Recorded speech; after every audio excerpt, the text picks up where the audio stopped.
Hi everyone, it's Fitz with Post-Game Talk. I don't know what to say. Kansas State wins 38-35. I don't think I've ever felt worse for an opponent than I do for North Dakota. They were the better team for almost the entire game. Third quarter, no. End of the game, no. Everything else, yeah. And the performance was totally unacceptable. Chris Klieman was clearly unhappy. He said the defense had no eye discipline, which, is something a coach would notice. But whatever it was, there was not enough energy, not enough focus, not enough desire, and only want to at the very end when they had their backs against the wall. And they were fortunate in some ways to get their back against the wall. They should have been out of it at that point. It's so many mistakes in this game that prolonged drives or, they blow a coverage, but then you'd have a penalty here. You had two more major mistakes on special teams.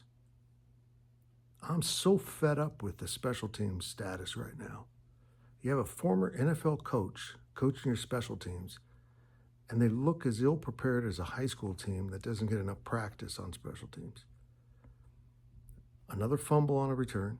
This was a fumble, not a muff. And running into the punter penalty that extended a drive. I believe they scored on that, I think. I really wish I had a lot of wisdom here. And it's easy to blame the Ireland game.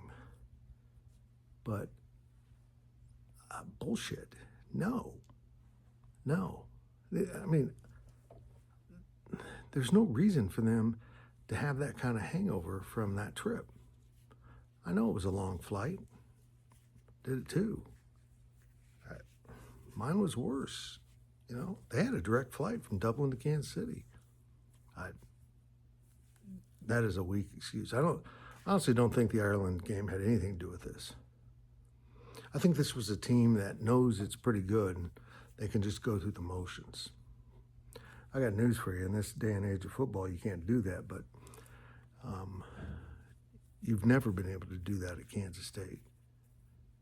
This team should be good enough to go out there and absolutely dominate opponents, and they're nowhere close to that. They don't have the attention to detail that you have to have.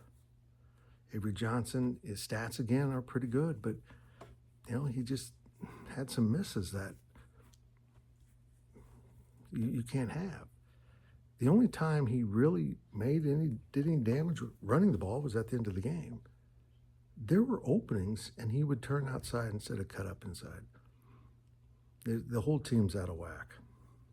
Next week won't help. Army's a really tough preparation. You've got bad eye discipline. You're going to get your feelings hurt by Army, who just lost to Tarleton State. This team is so far from being ready to compete in the Big 12. I look back at that game in Dublin, and I kind of wonder how it was that close.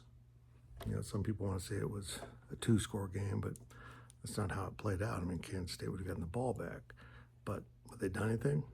No. I'm just bewildered by what I just saw. It was a crappy effort from the very start. I don't know if it's NIL doing this or a new generation of kids or what, but this was just a sloppy, ill-prepared, poorly coached, again, team. They look like they're just casual about everything, which can't be explained. I'm also a little concerned about some of the rotations on substituting. Some of them don't make sense. Look, Logan Bartley's going to be a great player for Kansas State. But why they took VJ Payne off the field, the ball around the 20-yard line, and put in a true freshman, and guess what happened? They ran right by that true freshman for a touchdown, untouched. There's times to rotate, and there's times when you put your best damn players on the field, and you let them be out there. There was a huge third down in Dublin when Toby Osensami was standing by his coaches. I'm like, He's your best pass rusher. Why is he standing next to you? Now, there's a lot of things that we can complain about from this game, but they just have to get better. If they don't show, it's not even about the score for me right now. If they don't show more heart and discipline and desire to win, like a thrill to go play, you should be fired up. They just come out and like, okay, let's play. That's not how it works. We'll see. K-State does win 38-35. Embarrassing performance. The coaches should be utterly stunned that that's a product they've come up with. And special teams, by God, I got nothing good to say.